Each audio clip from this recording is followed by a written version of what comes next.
At this point, only one of the twin towers of the World Trade Center is still standing. But even as the hour went by, people saw it beginning to lean, beginning to buckle. And about 20 minutes ago, the second World Trade Center tower collapsed to the ground. That's the view live now from Lower Manhattan, no longer, of course, distinguished, as it has been for the past 30 years, by those giant Trade Center towers, a symbol around the world, a symbol of New York's and America's commerce and economic power, now gone, and Lower Manhattan awash in smoke and dust and debris and thousands of sad and tragic stories that we will be learning about in the hours and the days ahead. We also want to mention one other thing here about the primary election. This is primary election day, which seems almost a trite notion at this time, but we do want to tell you that the primary election, I'm sure this is unprecedented in New York history, has been called off. A number of people, of course, would have voted earlier in the day, but the election has been called off. What the mechanics of this will be in terms of rescheduling another one can only guess, but that is another subject for another day. But we do want to tell you that if you were planning to go to your polls today and vote, all the polls have been closed. The election has been postponed. No voting today. Another item. A large plane crashed just north of the Somerset County Airport. That's about 80 miles north of Pittsburgh. Told it is a Boeing 767. We don't have any more word on what that is or what reason that plane was crashed in that place. You're looking out at the Pentagon, where about an hour and a half ago, a plane was crashed into the center of the America's military might. A serious fire, serious damage resulting there. We don't know what the casualties are there as well.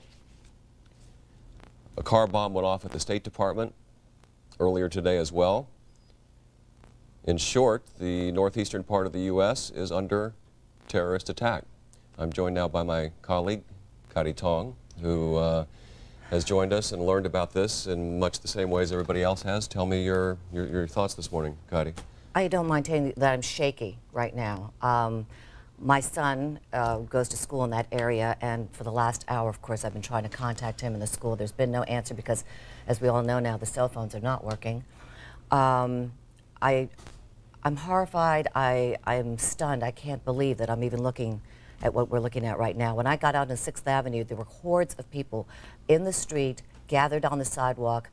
Total chaos. None of the cabs would take any passengers. They were all filled. I actually had to ask somebody at a stoplight, a nice man. I said, "Excuse me, I must get to work. Could you take me?" He said, "No problem." Gregory Jarvis is his name. I thank you. I jumped in there, but it took us forever because the streets were jammed. Traffic is jammed. And while we were on 6th Avenue, we heard this giant gasp from the crowds on the street, and we looked behind us, and sure enough, that was when we saw the second tower come down. I actually watched this in total disbelief come crumbling down. And because you can hear my voice, I am shaking and trying to just pull myself together. I'm worried about my little boy. And yes, all of our viewers certainly must understand that we live here too with our families. This is a tragedy that is going to touch many, if not most, lives of people in this city, and it's an adjustment that we're having to make too, just to kind of accept the reality of this and pass along to you what is going on. What is going on is, as you look at Lower Manhattan, is that the World Trade Center is gone, destroyed by 2 jetliners, hijacked and crashed, each one into one of the World Trade Center towers. We want to reiterate that the primary election, which was to be held today, has been called off. You mentioned that just earlier because of what has happened today. And I'm looking at this picture right now and seeing the billows of smoke, and where 2 towers once stood just an hour ago, 2 hours ago, and now no longer exist. The people who are, I suppose, we weren't able to get close enough to see what was going on the ground. No, nobody can yet. But certainly you have to think that the scenario of the buildings collapsing, although the anti-terrorism police and the security police and the emergency management people are the best in the world here in New York City, and one can only hope that there was time to get the people not only out of the building but away from the building as well before the collapse came. Having said that, we still don't know how many people were killed in just simply the impact itself or on board the planes. The 767 that was hijacked from Boston that crashed first, we have no word yet on what was on that plane, but one can only assume that on a morning flight on a Tuesday morning that it was filled with travelers. We have an eyewitness on the phone with us right now. His name is Jeremy Fox. Jeremy, can you hear me? I can hear you. Tell me where you were and what you saw when this happened. I was in bed, and then when the first explosion happened, and it rattled my apartment. Hold on, let me put my TV on mute. And then I got out of bed, and I heard a lot of ambulances and sirens, and I went onto my terrace, and I live east of the Twin Towers, and I saw the explosion of the second plane. I couldn't see the second plane coming in. And here's a look at that second plane hitting tower number 1. Yeah, I saw that exact, and it was horrific, and it was a firebomb. I took pictures of it, and then I called all my friends to make sure they're okay, and then I was sitting out watching. I was on my terrace watching, the fire and the horror and the ambulances downstairs, because I looked down onto the emergency room of Beekman Hospital, NYU Downtown Hospital, and as I was watching, the left building without the satellite tower, blew. All right, Jeremy, hold that thought for just Sure. one moment. We're going to go back outside here to 42nd Street, Sukanya Christian, with someone who was close to the action. Ron in Santa, as a matter of fact, it appears to be. That's right, Jim. I'm with Ron in Santa. Ron, obviously, you're making the trek from the World Trade Center. Can you just tell us where were you when this happened, sir? Well, I was fairly close to the building, actually. I was on my way to cover the event for CNBC, and as we were walking across to try to get to the West Side Highway where we thought our trucks were, the south tower started to collapse, and we were fairly close to it, and it started to rain down debris. My cameraman and I ran, and I ditched around a corner, and there was just debris falling everywhere till it was pitch black, and you couldn't breathe. I ducked into a car and stayed there till it just got light enough to get into a building. And then we stayed in there and then hooked up with some police and drove up here. It was as bad a thing as I could have imagined. I mean, honestly, I thought I was going to die in the car because it wasn't getting any lighter. Can you just tell me what was the scene like outside when you were able to emerge from the car? What were you able to see? You're obviously covered in thick soot. Well, if you've seen movies about a nuclear winter, that's kind of what it looked like. I mean, it was a deep gray haze with just a few blinking lights that you could see on police cars and maybe some small lights coming out from the inside of buildings. But you couldn't see much, and we just stayed in the building for a little while and then caught up with a couple police officers. Were you down there when the second tower went down at all, or No, at that we time weren't. where you were able to get out? I don't know if I was, because I don't know what time that happened. We were inside a building that was probably about 3 or 4 blocks away, and then we just worked our way around the south side of the island with a couple of policemen, and we picked up some injured people on the way up and dropped them off at the hospital. Tell us about the injured people. I mean, what were you able to see? I mean, were there people lining the sidewalks? I mean, There were some how people- severe? Well, the injuries that I saw were not terribly severe. There were some bloodied people. The policeman that we picked up had a deep gash in his forehead. One woman that we also picked up, the police officer picked up actually, had shrapnel in her arm. She didn't know what from. Ron, when you made your way up here, do you think people are aware of what exactly is happening here today? I think, the early reports were fairly comprehensive about the various activities that are going on elsewhere around the country as well. And I think as we walked up here, most people kind of were fairly well apprised of the situation. Now, as for what else is going on, I think, it's kind of hard to get in touch at the moment. All right, thank you very much. Thank you very much. We're glad that you're doing well. Ron in Santa of CNBC, he was obviously down there at the World Trade Center. You could see by the way he looked, obviously, he was there when the first tower went off. He recounted for us that he had to almost duck into a car to catch his breath and to stay alive. He said that if he didn't get that car, that he wouldn't. Obviously, you can see a lot of people kind of surrounding here, a lot of people just walking around unaware of what's really going on. Ma'am, do you know what's going on, or where are you headed to? No, I'm sorry. Sir, were you evacuated from your building? Yeah, we were in United Nations. Yes. We have been evacuated. Can you tell us what they're saying to you at the United Nations? They say that the essential staff could stay, Okay. but all the people who were not essential, that didn't belong to the Security Council, had to leave. All right, thank you. Just to give you an idea, Kaidi and Jim, just take a look at 2nd Avenue over here. It's pretty much turned into a pedestrian mall as pedestrians are pretty much taking over the street as people are just trying to find a place to go. A lot of people have been asking questions as Are the trains working? Yes, Are the buses working? I would say that a lot of people's concern at this point is now, even though it's not even noon yet, is how are they going to get home tonight? Right, how do they because get out of the it appears city? there's no way to get out of the city at this point. There appears there is no way out of the city. If you can come over here, this is a scene that we're seeing over and over again. We don't want to intrude on their space, but obviously a lot of people emotional here, taking a moment, trying to realize. Now, at the time, I was back on the corner again of Broadway and Park Place. At that time, the police started running toward us, telling everybody to move who was left on the street. I looked up, and that's when I heard the, pardon me, that's when I heard the explosion. That's when the second tower came down. Again, whoever was left on the street started stampeding. I'm in the office. Right now, I'm in the main building of Pace University. People are crying. They have gas masks on their face. Authorities are making people go toward the basement. They're just doing anything that they can to move people away from the financial district. But again, it is a very horrifying scene down here, very eerie, Okay, like a ghost town. Patty, let me interrupt you. Mayor Giuliani is on the telephone, is part of New York One's coverage. We join our affiliate for that. Mayor Giuliani, since we have New Yorkers listening, and obviously their thoughts are with the people who are down there. Urge them to remain calm, to remain at home, or to remain at their place of business, unless they're in Lower Manhattan. By that I mean south of Canal Street. If you're south of Canal Street, get out, walk, and walk slowly, carefully. There are plenty of police around, but just walk directly. If you can't figure out what else to do, just walk directly north. That'll get you out of the dangerous smoke area. It'll also do us a big favor. It'll open up those streets, because we're going to be moving a large number of ambulances and emergency personnel in and out of there all day. I've talked to the governor. He is putting the National Guard on alert so that they can relieve our police officers and our firefighters later this afternoon. And we've asked the federal government for help from the urban search and rescue team. So right now, we're using all of our police and firefighters and emergency personnel to help the people down there. Later on, we're probably going to need reinforcements. Mayor Giuliani, I realize that it must be more than a chaotic situation, particularly since the bunker has been compromised and cordoned off.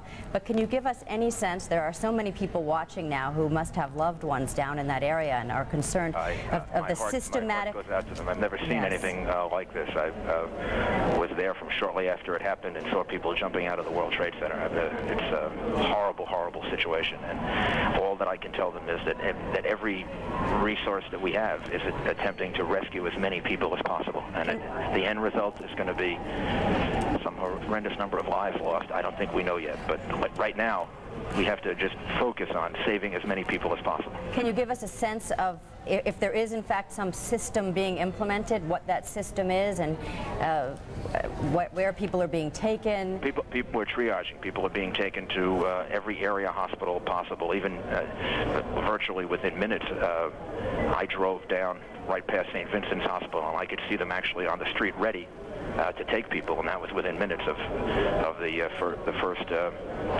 first airplane hitting the World Trade Center. So the hospitals are ready. We'll be moving them to all different area hospitals, triaging them. The main thing is having those streets open so that we can get people in and out of the southern part of Manhattan as quickly as possible, so that we can move them, to hospitals all over the city. And Mayor Giuliani, we'll let you. Is in place. They're doing it. We just need the cooperation of people in getting out of there. We'll let you get back to the operations there, and we do appreciate you taking the time for us here. But once again, the only thing to do now is to remain calm and try to assist in the rescue effort. Thank you. Now let's pray. That's New York's Mayor Rudy Giuliani talking to a CNN affiliate New York One here, saying that clearly there's going to be tremendous number of lives lost on these attacks here in New York, urging people to stay calm and to leave the area calmly. The area is in the southern part of Manhattan, way down on the tip of Manhattan Island. The mayor urging people to calmly move north. CNN's Jamie McIntyre is at the Pentagon. Jamie, why don't you start, if you can, at the beginning here as we try and put some order to all of this. What happened? Well, let me just describe the scene that we have here, and I'll back up a little bit. But right now I'm looking at the charred facade of the Pentagon, a huge gaping hole on the side where the Pentagon heliport is located, the side that faces Arlington Cemetery. In front of me is a long line of rescue personnel with backboards. They're just waiting for victims to be brought out so they can rush them to nearby medical facilities. I see a few victims being treated on the grass outside the Pentagon. Firefighters continue to pour streams of water onto the side of the building, and huge black cloud of smoke continues to billow out. It is a scene of utter destruction here. I'm sure it pales in comparison to the World Trade Center, but I've never seen anything like this myself in the history of the Pentagon. There's been nothing like this. Again, a huge gaping hole. You can see the exposed 5 floors of the Pentagon offices just ripped apart. Our report is that an aircraft of some kind, and at least one witness identified it as a civilian aircraft, hit the side of the building shortly after the incident in the World Trade Center this morning. People who were in their offices nearby reported hearing a huge explosion, seeing shards of shrapnel come by their window. The entire Pentagon has been evacuated. More time after this attack, there were urgent announcements made over the loudspeaker telling people to quickly get away from the building because they had reports of a second plane heading this way just 2 minutes away. F-16 jets were scrambled over the Pentagon. I saw several of them go by, but no second plane ever materialized, and the building remains completely evacuated as firefighters continue to pour columns of water on the devastated side of the Pentagon, and rescue personnel continue to whisk victims away. We have no report at this time of how many casualties. Clearly, dozens and dozens of people have been hurt, and we presume that there have been some deaths as well. It's hard to imagine otherwise, considering extent damage at the side of the building. And I can see just some of the windows side, a stretch of the building, perhaps 40 or 50 feet wide. Just looks like it has collapsed under the weight of the impact. Aaron? Jamie, thank you. So we have planes hitting the Pentagon, or plane hitting the Pentagon, 2 planes hitting the World Trade Center's towers in New York. Alan Dodd-Frank joins us on the phone in Lower Manhattan. Alan? Aaron, just 2 or 3 minutes ago, there was yet another collapse or explosion. I'm now out of sight. A Good Samaritan has taken me in on Duane Street. But at a may have been responsible. Obviously, it was a very sophisticated organization, carefully coordinated. It had to... Shards of glass sparkling in the sun, and then just smoke, and it was gone. It was just gone. It was... I'll never forget it. It's ingrained in my... Sabg and others have told you, all of Manhattan is covered, downtown Manhattan is covered with thick white ash and building material. The ambulances have been coming now from as far as Long Island. All the rescue workers are being equipped with gas or face filter masks, and firefighters have been arriving even by pickup truck. Otherwise, the streets are now deserted. Alan, thank you. Alan Dodd-Frank in Manhattan. A little more on this plane crash, which is the 4th incident, if you will. There was the plane crash at the Pentagon, crashing into the Pentagon. There were the 2 planes that hit the World Trade Center here in New York. And we don't know whether this 4th one is related or not, but the report is that a 747 en route from Chicago to New York City crashed in Somerset County, Pennsylvania, about 80 miles to the southeast of Pittsburgh, Pennsylvania. That's the incident. That's what we are hearing. Started crying and bawling. And I'm standing next to a fireman. He said, yeah, they just bombed the Pentagon, too.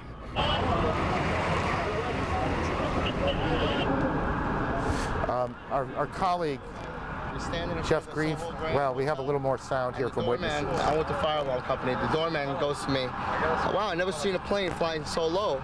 And we looked out at it, all of a sudden, boom, it seemed like it wasn't even real. And we came running over here closer to the place, and all of a sudden we saw the other explosion. I don't know. Get down! What's happening? She's waiting for another explosion!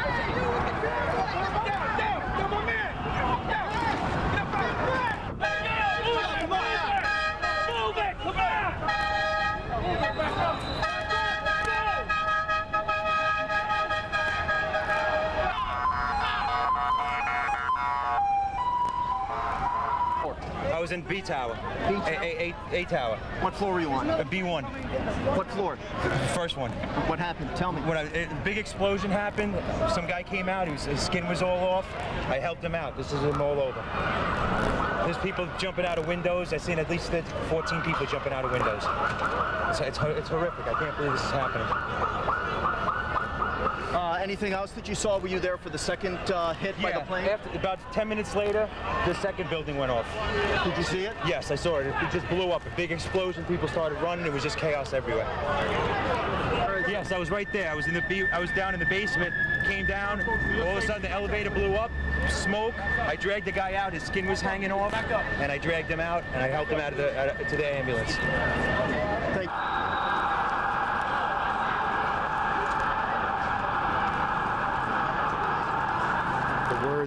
The words of some of the witnesses here in Manhattan this morning, and the pictures of what will, I suspect, before this is over, go down as one of the most horrific days in our lifetime. We're joined by our colleague, CNN's Jeff Greenfield. Aaron, you know what? In 1993, when terrorists bombed the World Trade Center, their plan was to knock one of the towers into the other, bringing them both down. That disaster was averted, and bad as that was, in a sense, America was lucky. Another terrorist attack in the planning was interrupted to blow up the Lincoln Tunnel and submerge dozens, maybe hundreds of people. At the eve of the millennium, a suspected terrorist, was intercepted, you remember, at the Canadian border on his way to Seattle.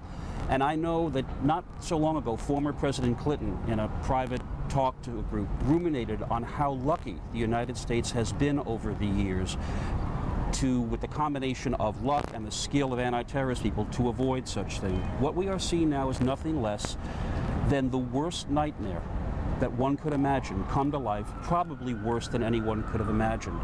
You may remember that Tom Clancy wrote a novel that ends with a terrorist hijacker crashing into the Capitol. The worst act of terrorist violence on American soil, the Oklahoma City bombing, killed fewer than 200 people. All we know today is that tens of thousands of people worked in that complex that has been destroyed. And I hate to say it this way, but this may be the day that America's luck ran out. Well, it is hard, isn't it? I mean, you look out here and you see the Statue of Liberty to the right and these buildings off to the left, the attacks on Washington. We don't know a lot about who's behind this or what this is all about, but the symbolism of these attacks is extraordinary. CNN's David Ensor is in Washington, and he joins us. David? Aaron, I'm talking to U.S. officials who are obviously working on who is responsible for this. Their working thesis is that this is overseas terrorism, not domestic. They say they cannot rule out additional attacks yet to come.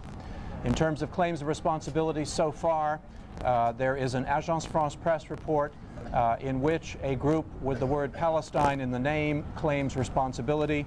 And there is also a report quoting personnel close to Osama bin Laden, the fugitive Saudi accused terrorist, denying that group was involved. But again, U.S. officials say they can't shed any light on whether these reports are correct or incorrect. Usually when this kind of attack occurs, you have claims of responsibility from all sorts of people who had nothing to do with it. So it's a very fluid situation at this point. But the Central Intelligence Agency of the United States has been evacuated from its headquarters in Langley, Virginia. There are some key personnel still in the headquarters, but the operations center has been moved elsewhere. U.S. officials saying they don't want to talk about where exactly the headquarters staff and operations staff has been moved to, but that staff is focusing now on trying to find any shred of information that could help the U.S. government figure out who is doing this and how to put a stop to it. Aaron?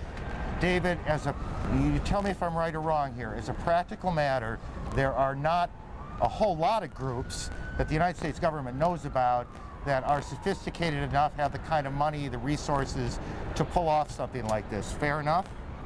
That's absolutely true, and obviously, despite the denial, attention will quickly turn to the bin Laden group because it has long tentacles. It has connections with all sorts of other groups. We saw At the Millennium, a group of Algerians apparently involved in trying to arrange bombings in the United States, and now there is evidence being produced in court sessions that those Algerians were working for the bin Laden group. So that group certainly will come under immediate suspicion. There are very few others that could have pulled this off. Right, I mean, just because of the enormity of it all and the sophistication required to stage these multiple attacks, this is not something some small cell can pull off. This is obviously a group or groups, well-financed and extraordinarily well-organized. That's correct. Now, another thing you'll notice is that you remember the attack on the USS Cole in the Yemen harbor. That was the first time that kind of an attack using small boats with bombs in them had been used against an American warship. It worked once. Now the U.S. Navy has taken steps to make that much more difficult to do. Officials saying this may work once. They will now have to take measures to try to make sure that this kind of thing can't be done again. But these are apparently hijackings of civilian aircraft. So it was a sort of modus operandi that was dreamed up in some evil terrorist's mind and done on a massive scale here today, Aaron. The Taliban spokesman. David, thank you. CNN's David Ensor, our national security correspondent, on what he is hearing, what he knows, what the reports are as we approach 11:20 Eastern Time. For those of you just joining us, and as you can see on your screen, the Taliban, the government in Afghanistan, expected to make a statement soon, and we'll monitor that for you. For those of you just joining us, let me try and put as many of these pieces together as I can as we stand here in New York. At about 8:45 Eastern Daylight Time this morning, the first of the Trade Center towers was hit by a plane. It crashed into the south side of the tower. About a half an hour later, a second plane came from the right, and you can see it coming behind the first tower, and then it hits the tower, and you'll see the flame and smoke coming out, I guess 3/4, maybe a little more, up the tower. That's where this all began. About a half an hour after that, the first of that tower that is now, you see in flame there in your shot, collapsed. The top collapsed. And there was an enormous, I don't want to say explosion, but there was an enormous plume of smoke, sparks, as we looked over from where we're standing. And then a little bit after that, and I want to be careful on time because it seemed perhaps 10 or so minutes, but I'm not sure. The second tower, which in fact was the first one hit, collapsed as well, and that's what you're about to see. Our reporters in the area say they heard loud noises when that happened. It is unclear to them and to us whether those were explosions going on in the building or if that was simply the sound of the collapse of the buildings as they collapsed, making these huge noises as they came down. But as we look back, the smoke now, which has gone from white to a kind of gray, clearing away, we are, I guess, Jeff, I want to know what's behind the smoke, but I have the worst feeling is that very little. And the fact is that we've already been hearing from even the fragmentary reports from people on the ground, stories beyond horror, people jumping out of windows because of the flames. The fact that this happened shortly before 9 and then the second hit shortly after 9 means that most of the people were either right in the vicinity or actually at their desks. So one doesn't want to be overly grim, but the fact is there were thousands of people were in these two buildings. Again, 50,000 people come to work in those buildings. Many thousands more pass through those buildings every day. There are retail shops on the lower floors of the Trade Center. It is where the PATH trains from New Jersey come in. Correct. The trains, the commuter trains coming from the other side of the river from New Jersey come in and drop off and pick up their passengers. So it is an extraordinarily busy area. It is also an area, for a number of reasons, rich in symbolism to this city and to the country. You can see from where we are the Statue of Liberty in New York Harbor in the scene. So that's what happened in New York. At about the same time, and again, I don't want to put times on much of this yet, after one of these hijacked planes hit the Trade Center in New York, events started to unfold in Washington. A plane hit the Pentagon. And then there was a major fire at the Pentagon, and the Pentagon has now been evacuated. The State Department has been evacuated. The president, who was in Florida, went before cameras to denounce, as you would expect, and as we would expect, this terrorist attack, promising to hunt down those responsible. It was the president himself who first used, at least as I heard the story unfold today, the word terrorism. There was no doubt in his mind, at least. The president now has heading back.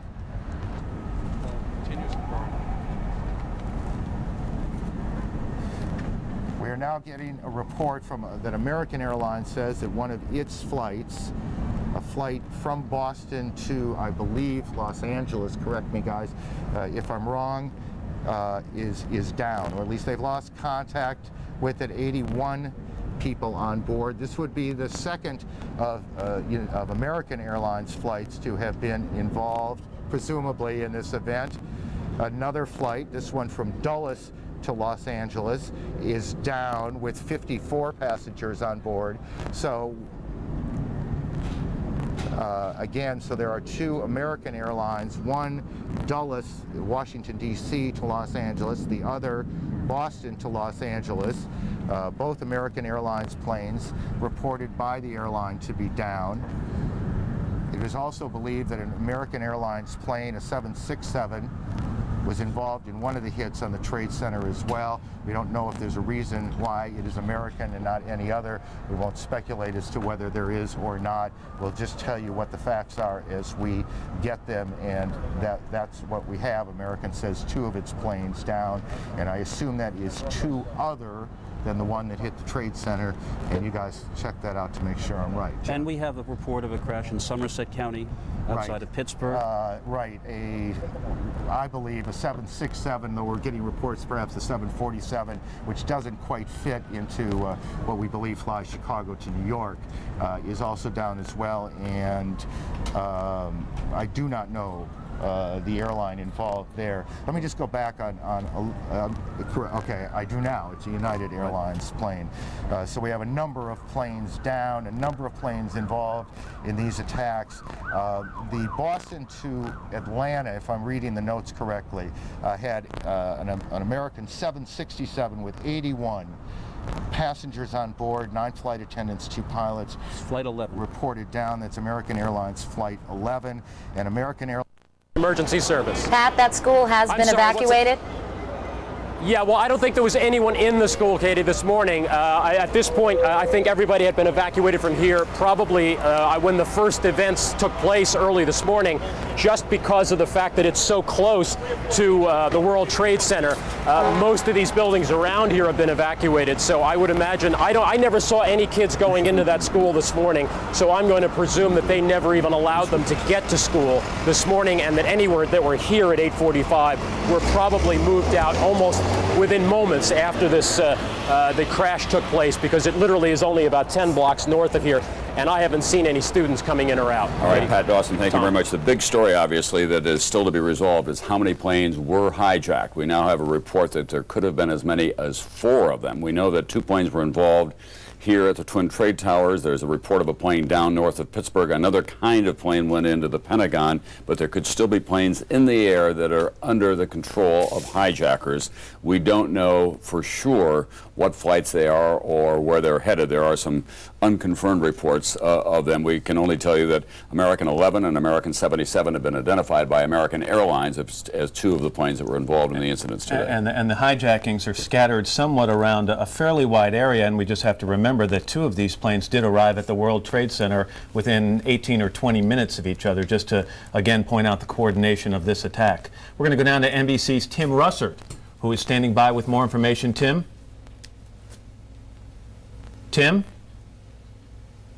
apparently Tim can't hear us. All right, obviously people are scrambling to get as much information. I think we do now Tim, have do you Tim's hear us? audio. Tim? I can hear you now. Can you hear me? Yeah, Yes. please give us your information. I've been just speaking to the chairman of the House Intelligence Committee, Porter Goss, and we're trying to get him on the telephone here and continue our conversation on the... This is a special report from News Channel 4.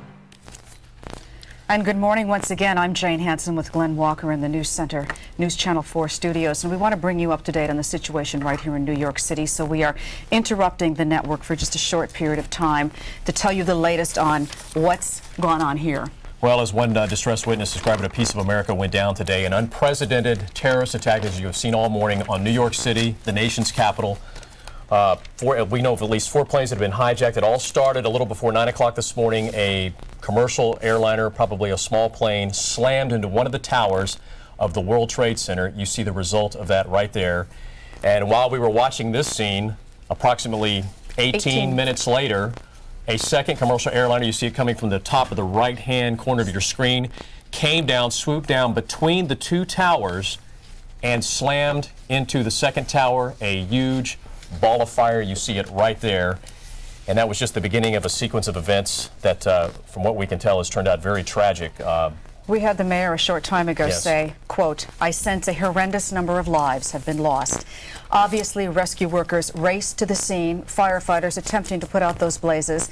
They didn't have much luck because, as you will shortly see, it was about an hour and a half after the first attack that the first of the towers collapsed. A horrendous and horrific sight for all of us to witness here in New York City. There you see that happening right now. And we've been told witnesses have actually described this scene as raining bodies, people jumping from the building, people thrown from the building by the explosions. Just a horrific scene downtown. We believe the number of people working in the two towers is about 50,000. How many of those survived this? We have no idea how many were actually at work at the time of the explosions and the accidents. Rescue workers, we were told, worked as fast as they could to get people out of the lower parts of those towers This in is the between the second time tower. of the fire and the collapse. And here you see the second collapse. There was about an hour and a half between the first plane and the first collapse, and then the second one happened probably about 15 or 20 minutes Now, later. they may have evacuated the area, but we understand that firefighters were there trying to put the fire out. There were armed guards around the World Trade Center. We do not know how many of them actually survived this. As you see, these are firefighters that were around the buildings when it collapsed. Fortunately, they were able to dig themselves out, but obviously they are in shock, distress. Witnesses who have seen this. It's just pandemonium downtown, and right now, let's go down to Lower Manhattan. Gabe Pressman is standing by live. Gabe? Hello, Gabe. Can you hear us? Yeah, is that Jane? Yes, it is. Yeah. Gabe, you're in Lower Manhattan. What are you witnessing right now? Well, people down here by the hundreds and by the thousands, I'd say. I'm at the corner of Leonard and West Broadway. At first they were stunned. Now they are angry. Basically bewildered by the sight they saw of this building burning. I'm using, because my cell phone's not working, and none of them apparently is, I'm using a telephone in a diner, and the manager of the diner is Ted Karunas. What did you see, and what are your feelings right now, Mr. Karunas? I watched the second building collapse, and it just brought tears to my eyes. I'm in utter shock. I'm walking around numb. This is unbelievable. I thought I saw the sight of a lifetime when I saw the second fireball explode into the building. But, watching both Twin Towers fall down, I was born and raised in New York City, and to see them fall like that, I guess it's time to go to war. Just nothing but anger, fear, and just rage going through me right now. You just can't contain your emotions. It's crazy. 1 second you feel like you're going to cry and you're shaking like a leaf, and the next second you wish there was someone in front of you that you could physically harm because of this. So it's very intense. There is an endless stream of traffic, of ambulances going by this spot south on West Broadway. Incredible number of ambulances. I counted 10 in less than a minute. There's a young man here sitting at the counter in the diner. What happened to you? I was coming out of the subway for a graduation pictures day, and I saw everyone looking. I went. A woman was on the ground. I just got my Red Cross certification, so I started helping her. Where was that? That was right on the corner of Chambers and I don't know whatever street this is. What about you? I understand your sister is safe. Is that right? She is. thank God. She works at 2 World Trade, but she heard on the news, and her husband advised her not to go to work, so thank God she's okay. You thought for a while that she was in the building? We did. She was in the building last time, the explosion, so thank God she wasn't. My name is Cheryl Charles White. And you're from what borough? I'm from Brooklyn. I was on my way to work. The train got diverted. It skipped Fulton Street. We got up at Park Place. There was smoke. We had to evacuate, and the police ushered us forward. And you're seeing people covered with soot. There was this woman. She had no shoes on. Her feet were bleeding. It was just amazing. What are your feelings about the people who did this? They're animals. I just can't believe it. It's just unbelievable. It's a nightmare. It's a nightmare. Another lady here. Incidentally, her sister, and by God's grace, we're together. I work for the Bank of New York, and a few blocks away, and my name is Sandra. Thank you. Okay, so that's some of the feelings and the statements here by people who've been involved in this. Incidentally, I tried to get down to the World Trade Center on a subway, and I was stuck for about 45 minutes, and finally they let us out at 23rd Street. In any event, that's the story from here, Jane, and I don't know who's sitting with you at the moment. It's Glenn and Jim Rosenfield. Thank you very much, Gabe. Yes. We should also point out that they are trying to assess when they can physically get into the ruins of those 2 buildings to see if there are people trapped, because we don't know if that is part of the circumstances right now. Some 50,000 people on a normal day would be working in those 2 towers. We did hear on NBC, they estimated today perhaps as many as 20,000 people working in those 2 buildings. This has obviously created some chaos as far as transportation goes. A lot of people need to get back to their loved ones. Boy, it sure They has. want to get out of town. Bear with us here. We do have a lot of information, and it is changing by the minute. But this is what we know about some of the transportation issues, some of the hospitals involved. Let's start with the hospitals. We know victims have been taken to St. Vincent's Hospital. We heard from Melissa Russo just a little while ago when we were on the air earlier. We also know victims have been taken to NYU downtown. That hospital is telling us hundreds of victims are being taken there and are seeking treatment at NYU downtown. A 3rd hospital, Bellevue Hospital, will also be expecting to treat patients. We should also mention see a little. Ruby, take because your it was respirator. completely, it was What's your last name? Corner. Now tell everybody, where's your hometown? Bloomfield. Tell everybody you're all right. Oh, I'm fine. I know, this is really tough. Let's just hold on. John, come here. So what happened to you? John Fine with our crew. Now, John was really at the top. I know it's difficult, but if you can. All right. There was what looked like a 3rd plane. I thought there was a terrible noise. Sounded like a plane very low. Then there was the explosion. And again, like the lady said, an avalanche of smoke and debris came up the canyons, up the side streets. You were on Broadway? I was out by Broadway, and I guess Fulton. I had been backed up to Broadway. Started running, had some lady with me. We got covered, completely covered with the debris and smoke. We ducked into a vestibule. We waited. It was an outside vestibule. We waited. Couldn't wait no longer. Pulled my shirt up, grabbed the lady. We started going, turned the light on the camera, started going. We found the city bus. Some people behind me. We got in the bus. We closed the door. We waited. Got a little brighter out. That's when we decided it was time to make the move. I got out and started walking around. Was it just complete darkness and chaos? Total darkness. It was like being in nighttime. We were totally covered with whatever this stuff was coming down. Totally covered, Larry. Larry, this was a rough one. I know, John. I'm okay, Mom. Okay. Tell your family. We're all okay. We're okay. We're okay. Come over here. Your name? Jeff Valenti. Jeff, you were walking down from the north coming south. Coming down. Could see the trade towers. And you heard jets coming? We heard jets. Actually, I was working at 388 Greenwich Street on the 17th floor when we were looking at the first building when it was in flames. And we actually seen the plane circle around and actually come on to the opposite side of the building and smash into the trade center.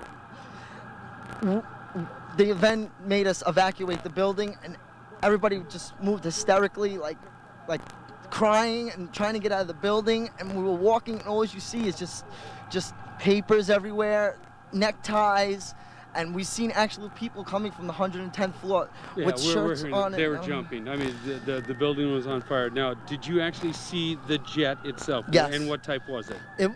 It was gray, to be honest with you. It was gray. It was like a 737, I think. It was approximately commercial jet. Absolutely. It was unbelievable to see. It was a big ball of flame. Now, when you got down the streets, what did you think? I thought maybe we were all devastated. We came down to the street, we were all looking, and all of a sudden, about maybe approximately 25 minutes later, the building collapsed. And then another 15, 20 minutes later, the other building collapsed. All the smoke came towards our building.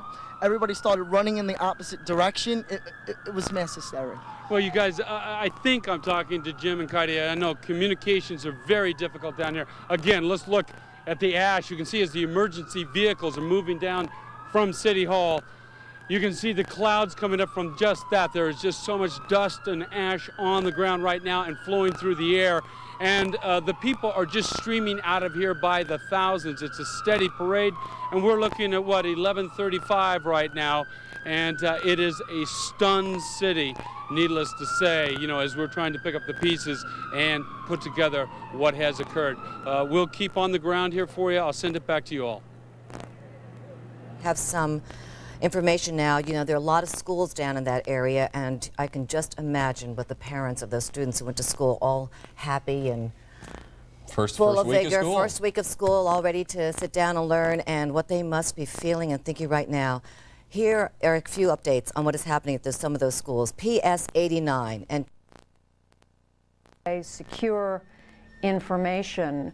Would the president necessarily return to Washington? Is there always a plan in place in these situations? Well, there would have to be a plan always in place to take the president to where he can best control what's going on and monitor it and make decisions, and also where he will be safe. And you can be sure that there are plans and backup plans and alternate plans to the backup plans.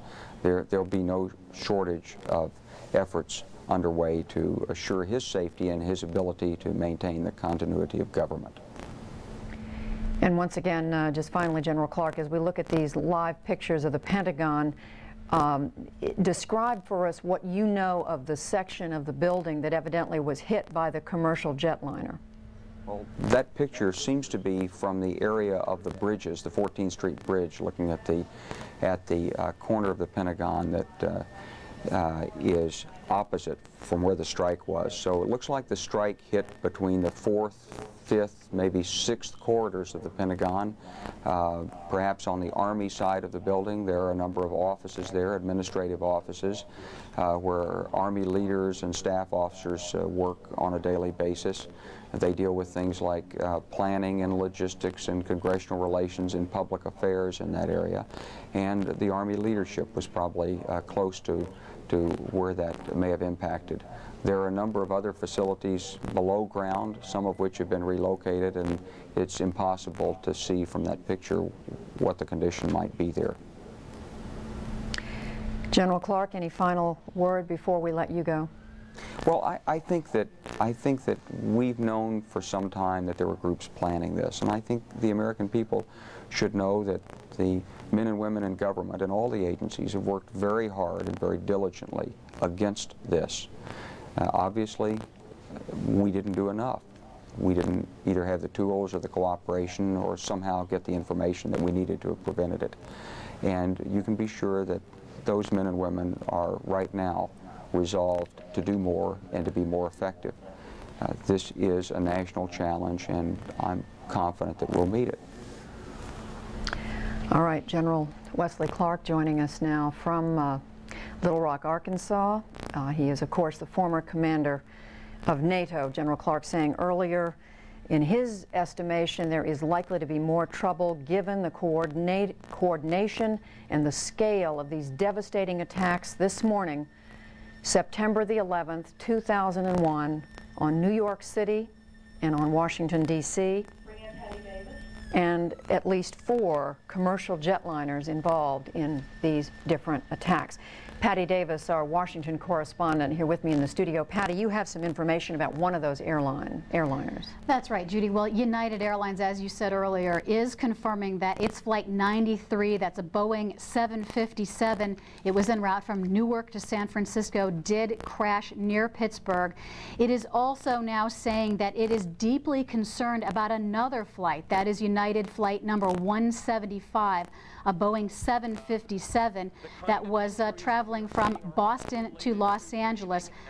It said is deeply concerned about that flight right now. We don't know the status of that particular flight right now. Now, the United Airlines CEO, James Goodwin, saying that the thoughts of everyone at United are with the passengers and crews of these flights, including prayers. United is not saying how many people on board each of these flights, how many flight attendants, how many pilots. So at this point, that is their statement. They're saying one plane. They are confirming Flight 93 that was from Newark to San Francisco crashed near Pittsburgh. Another flight deeply concerned about United, Flight 175, Boston to Los Angeles. That's a Boeing 767. Now, on a typical day, there'd be some 4,000 flights of all different aircraft, including military, general aviation, commercial, or